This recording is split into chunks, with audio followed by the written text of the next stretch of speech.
Welcome. If you're a woman who has a sense that there's more out there for you, you're in the right place. I'm Whitney Baker, host of the Electric Ideas podcast. Somewhere along the line of work and kids, life carried on, but I lost track of my truth. I'm on a reflective journey, and that's what this podcast is all about. Each week, I interview a woman who is lighting her own path and offering others hope. Before our conversation ends, we'll share a reflective question for you to explore. Sometimes all we need is a jolt, a fresh idea, an aha moment that connects us to a sense of possibility. This, my friends, is what I call an electric idea. Welcome back to Electric Ideas. I don't know about you, but conversations about the brain are endlessly fascinating to me because there's just so much to explore and learn. And what we know is always evolving. My guest today is a perfect person to ask all these brain questions, ranging from health and longevity to creativity and flow, because she's kind of seated at this intersection of neurology and integrative health. Dr. Mary Rensel is both Assistant Professor of Neurology at Cleveland Clinic and Director of Pediatric Multiple Sclerosis and Wellness of the Mellen Center of the Cleveland Clinic. She's board certified in both neurology and integrative medicine, and she's even been voted through Cleveland Magazine the best doctor in Cleveland since 2010. Dr. Rensel's current academic focus is this unique intersection of wellness, advocacy, and entrepreneurship.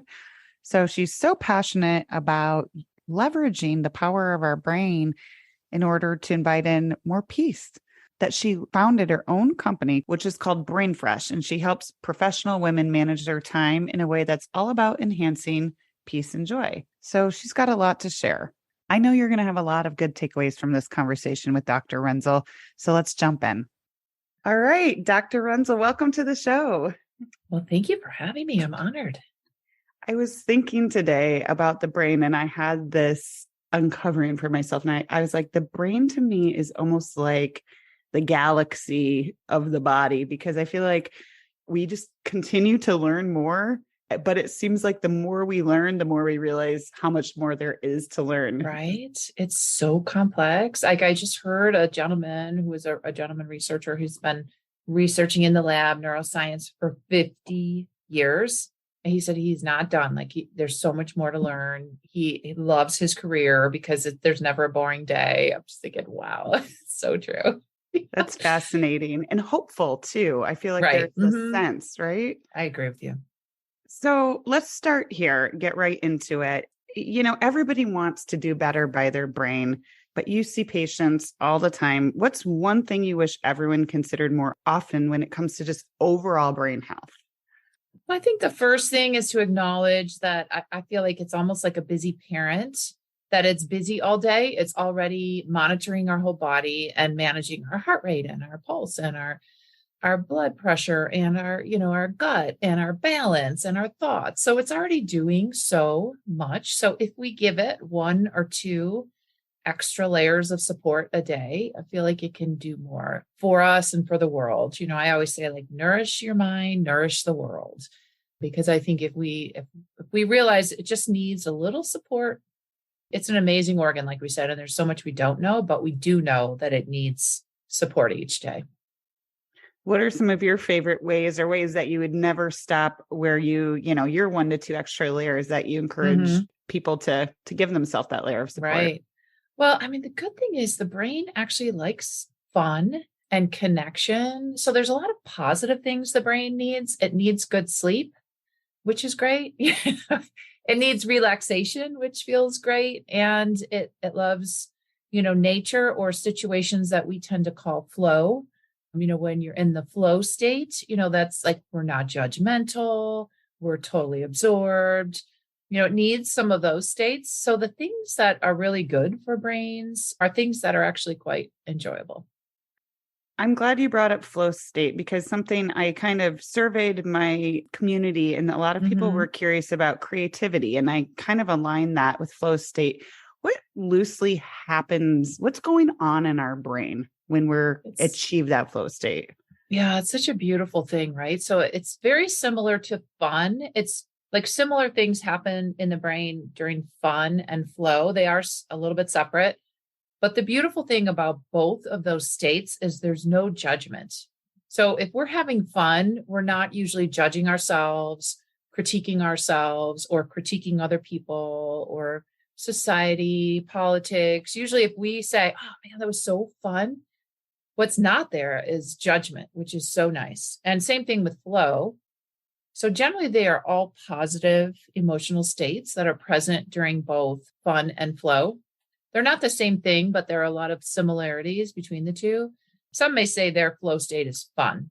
Some may not use that term, So I like to do like crafts and paint and things. And when I do that, I can get into a flow state because I realize, oh my gosh, already an hour went by. It's like when you lose time doing something that people say, I don't know what my flow state is. And like, where do you just get lost doing it? Where do you don't, you just lose what's going on around you. Like some people it's music, some people it's art. Everybody has their own kind of set of gifts. So their flow state is probably a bit different.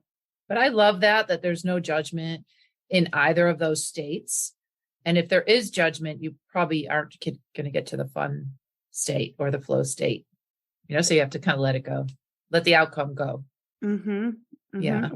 What else do we know about brains and our ability to kind of intentionally harness creativity? Yeah. So I would say creativity, in order to get there and get at optimal states, I would say a few things we can do to encourage that would be number one, slow, deep breaths, like, you and I just did before this, which was nice. But, what that does is that kind of slows down our fear state so that we can turn on the newest part of our brain, which is the front part of our brain that helps us with our big decisions. It helps us with our perceptions. It helps us with our creativity. Those are what we will call executive function. So that's when we can see different things and put together patterns. We can remember some things we've seen from the past and think, oh, I'm going to make something new with what I saw before. So that when you're creative, a lot of times you're building on things you've seen, or you're taking things from different sources and putting them all together. The only time we can get to a high creativity state is if we don't have fear. So we want to settle our bodies down by deep breaths, tell our body that we're safe. So we want to say, keep reinforcing we're safe. There's nothing to be afraid of. We're going to try something new. Because sometimes you'll get that little voice bubble up, like you might not do a good job. It might not be worth it. You might be like kind of self-protecting, and you might want to just take a deep breath and take that step where you're trying something new, you have a new idea, or you want to share it with your team. All of those are scary. You have to have trust. So first, the brain, its primary role is what we would call self-preservation of the brain and the body. So that's why I'm saying I liken it to a busy parent or, a busy factory. It's doing a lot of things every day. So if you want it to also be creative, or also to learn, or also to connect with others, you have to give it extra support so it can, because it's already very busy. So you can't ask a lot of it without giving it a little extra support. That's such an important reminder. One of the things that I haven't mastered, but I'm really trying to incorporate into my practice of just daily living instead of, tacking it onto my morning routine, is just having a little bit of breath work between transitions. Mm-hmm. So I actually Mm-hmm. completely stop something, breathe, and then completely start something. And I think that it really does make a difference to do that throughout your day. So I just wanted to share that. Yeah, no, I think that's a great way physiologically, because by sending your brain those chemicals, because right away with those deep breaths, you're sending your brain more oxygen, getting rid of the carbon dioxide. You're telling we have neuro like receptors in the back, especially in our brain stem, the back part of our brain.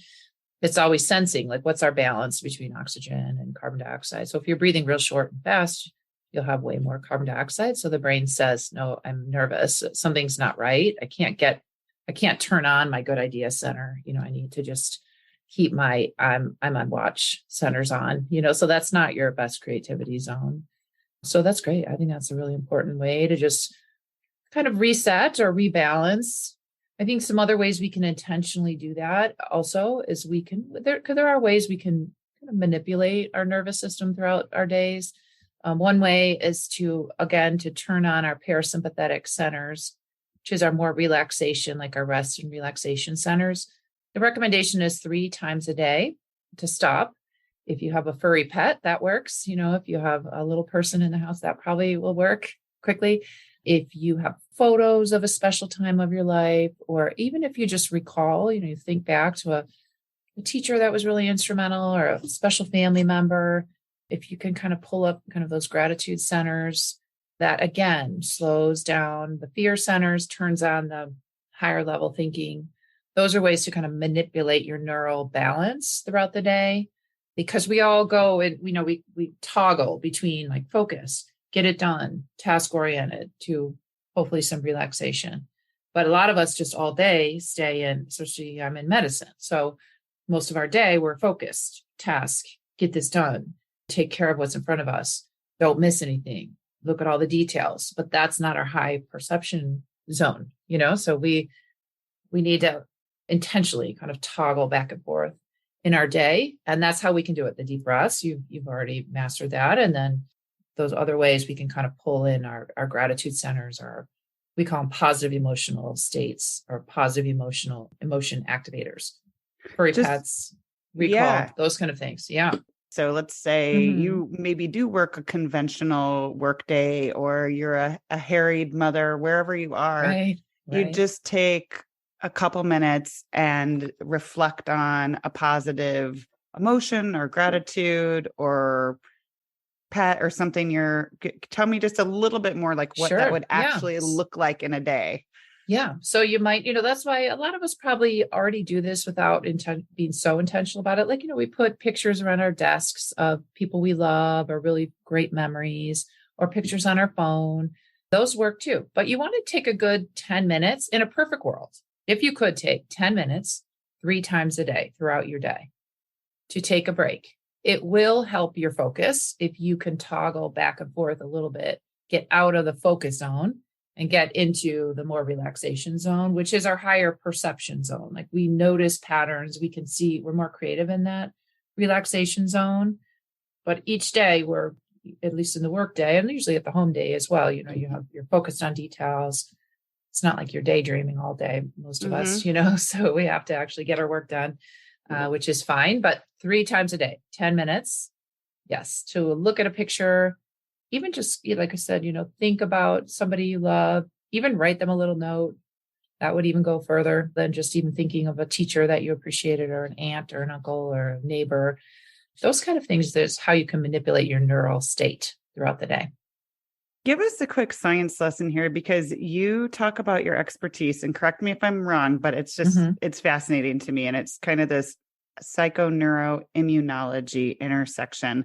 Can you define that a little bit for listeners and just tell us a little bit about how that comes to life for you?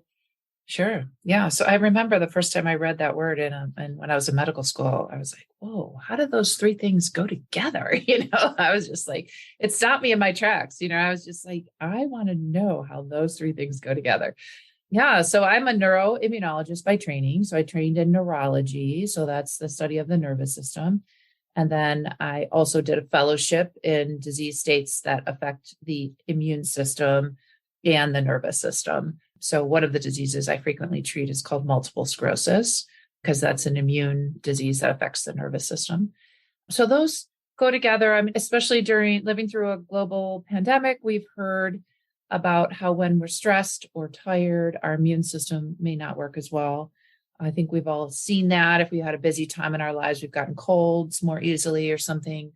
So we knew that we probably had examples, or we've seen it in our kids or our loved ones, that if they're busy or tired, they may get sick with a cold or something.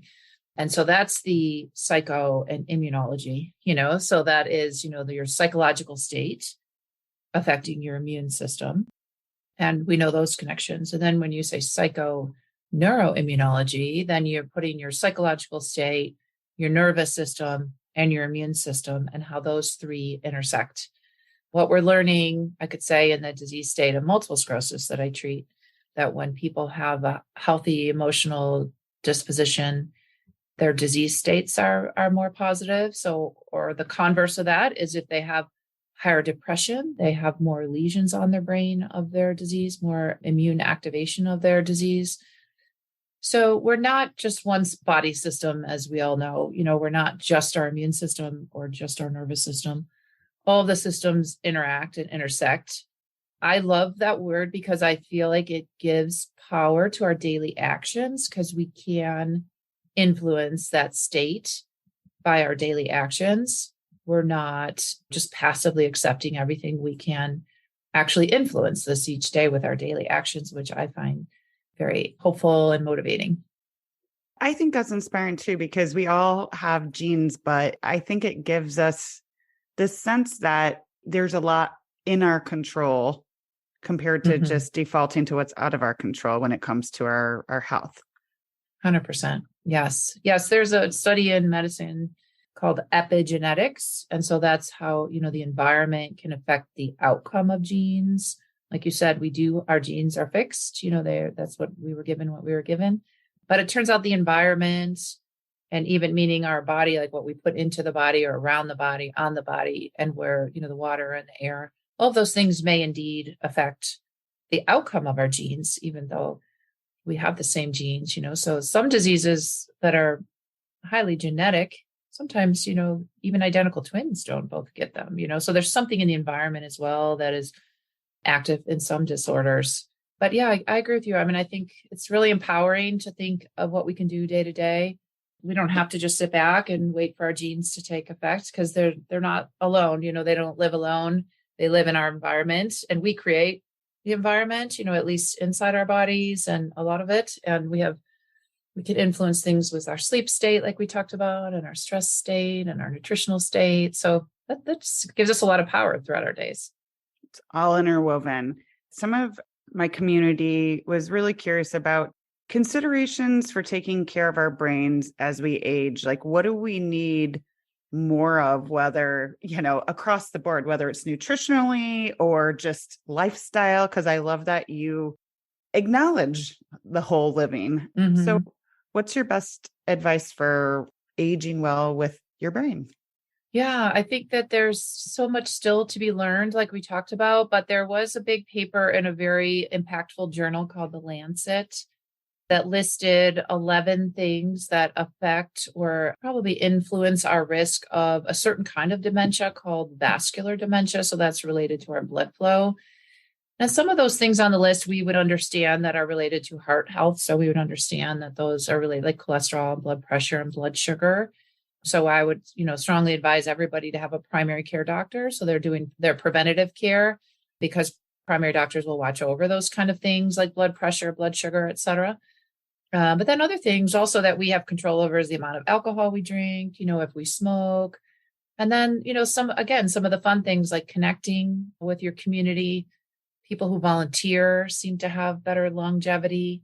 So I would say, if you're, some people who are strong introverts, they say, well, I don't like to be around people all the time. And that's fine. We can honor that. But some people, some of the literature suggests volunteering and with one group in your community can dramatically change your health outcomes, your longevity, like how well you live as you age. So I would say, yeah, make sure you're dealing with like the risk factors that may be in your family genes, like we talked about, primary care doctor, and then learn from your primary doc, what you need to do for nutrition, because nutrition, the brain is an organ and it's filled with building blocks of fat and protein and carbohydrates. And so knowing what it needs nutritionally is very important. So yeah, we've seen some communities that have really great longevity. People live well. Like, it's so funny. I just saw this video the other day of a 90-year-old woman doing gymnastics. She literally was like doing like somersaults. She's 90. I mean, it was amazing. So some people are just blessed with great genes. And then some people just live where they're always trying something new and staying active. That's the other thing I guess I would say is always be new at something, So if you're willing to take a risk, lately I've been trying to learn dancing. I'm not a good dancer. I would never call myself a good dancer, but I can learn a little bit more about it. Or art, like you mentioned, I can learn more about it. I can feel uncomfortable that I'm not good at it, but I can try it. So I believe in our neuroscience ability to be neuroplastic, it's called, where we can make things easier over time for us to do, like riding a bike or something. We know we can learn a skill. Yeah. If we get over that fear, back to that original conversation, what happens to our brain when we're trying to, why is it so literally good for the brain's firing and wiring when we're doing something that's new? Yeah, it's so great. Yeah, to think about that. I always, I think the school season just started, a month or two ago. And I think that that's a great time to, again, think like, what does the brain need when you're new at something? So that's great for learners, teachers. I hope that we're all lifelong learners. But yeah, again, think that the brain is always busy. It's already doing a lot of things. So if you want it also to learn a new skill, you have to give it some extra, I call it like TLC, or sometimes I call it like treat it like a puppy, so make sure that it gets good food, that it has a comfy bed, that you give it a walk, that you take care of it, you get a new toy, so that's like, you care for it. You intentionally think about what you're doing with that. You would never just be like, I hope you get some nutrition today. You wouldn't, I hope you had a new puppy or a new kitten, you wouldn't just leave it to chance. You would put some time into it because you want to develop it. Same thing with the brain. The brain is made of billions of nerves. Like we all have billions. Nobody actually knows how many, but some people have said 10 billion. Some people have said 100 billion. So if you can adjust a couple nerves, I mean, wouldn't that be amazing that you can make something easier? So yeah, the fear is usually the brain saying, look, I'm already busy. I don't really have the energy or the metabolism to do this. So that's why I'm saying you give it a little bit of extra support if you want it to learn something new.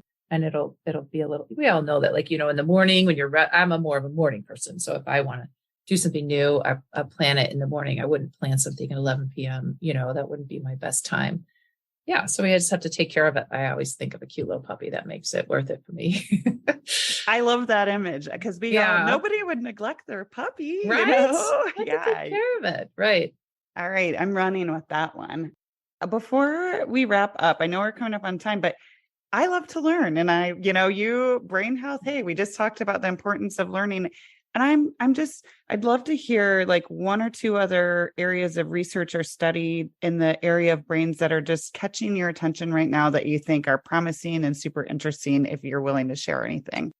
Yeah, there's some neuroscientists from the Harvard area that have been researching emotions. And it's so interesting that when they say, we think we see a face and we can tell you what emotion that is. Like if I look at your face, I'm like, oh, that obviously means, X emotion. Well, people really can't predict very easily what your face is saying. And they've tried this in different cultures, different genders, different age. It didn't matter. We were very poor at predicting the emotion the person was feeling. And they were talking about it in one sense, like in the legal sense, if you're saying you're in a court of law, it looks like they didn't have any remorse or something, because you could tell by their face. Well, you can't tell by their face is what they were saying. So it's very interesting.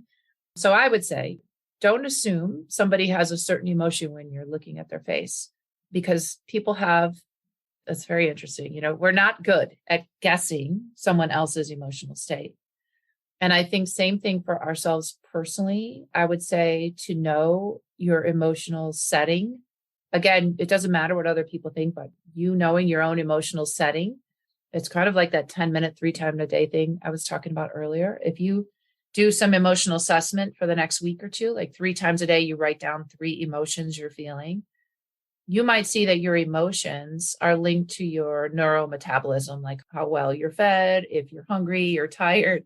You may say, I feel sad, but you might also notice it's like 4:00 in the afternoon and you're just hungry, or tired. So it's very interesting the power we give emotions, but indeed our sensation of our own emotions and our determining other people's emotions is not accurate. It's not very accurate, is what this researcher was saying, especially assessing someone else's. But knowing our own emotional state, there's a lot of power there, because healthy living is associated with knowing your own emotional state, because some of our actions we do to try to get rid of some emotions. And if you knew that your emotions change throughout the day just naturally, you wouldn't have to do those things to adjust your emotions, like shopping, eating too much, hiding, emotionally isolating. Sometimes we take on actions to change or hide our emotions. It's just very interesting. So I would say if you want to start there, take a little Post-it, write down 3 emotions 3 times a day, just see where you are. I was very surprised, but it makes complete sense. Mine are usually negative at the end of the day, like, at the end of my workday. Of That's course. really interesting. Of course, because I'm tired and hungry, Like, Yeah. of course. Yeah. It's not that I'm mad at a person or I'm angry at something. I'm just tired and hungry, So, And I'm so glad that you're bringing this up, because when back at one point in my life where I was working at a very high stress job and had 2 children under 2, I would feel sometimes like I was having a great day, and I'd get home and my interactions with my spouse all of a sudden would be snippy. And I'm like, oh my God, he's the person who's most, one of the most important people. Like, why is he getting this side of me? But it's almost like my brain had given all it had to give energetically to the rest of the world. Right. So 100%, right? We already said the brain's been busy. It's busy, Yeah. We have to keep supporting it. Yeah. Well, I like that. I'm just going to repeat that back, because I love trying new things. And I think anytime we can even just slow down and be aware. Mm-hmm. Just aware. But also I like that it's 3 times a day, simple, post it, because then you like you said, you might be like, oh my gosh, at 4:00 every day, I'm in a major dip. So maybe that's not the time where you call your spouse and try to make plans. Maybe that's when you go for your little 5-minute break or walk, and you just know. So I love self-awareness tools. So thank you for sharing that. That's a really neat practice. Mm-hmm. All right. Well, we are at time, but I always close with the same question. And that is, what's one question women should be asking themselves more? I would say, where are you, and women tend to do this, but I would say, where are you serving others? Like, what means something to you? Because that's usually what gives us psychological rewards. Like, I like to work on equity, let's say. So I work on gender equity or socioeconomic equity. And I'm glad to do any kind of service in that area because it means something to me. So work on, making a difference in the world, if you want to say, even if it's a step at a time, because psychologically it's very rewarding, especially if that's one of your strong values. Sometimes work doesn't feel like it's hitting it for you. Like you feel like, I think I need to move on. Sometimes it's not jiving with your values. So I would say, know your values and then work on a project, either at work or outside of work, according to that value. And then life feels psychologically very much more rewarding. Love that place to end. Thank you so much for joining me today. My honor. Mm-hmm. I'm so glad you joined me today. If you're looking for more, feel free to connect with me on Instagram at @WhitneyWoman. And if you enjoyed the show, I invite you to support me by leaving a review or sharing it with a friend. Hope you have an inspired day.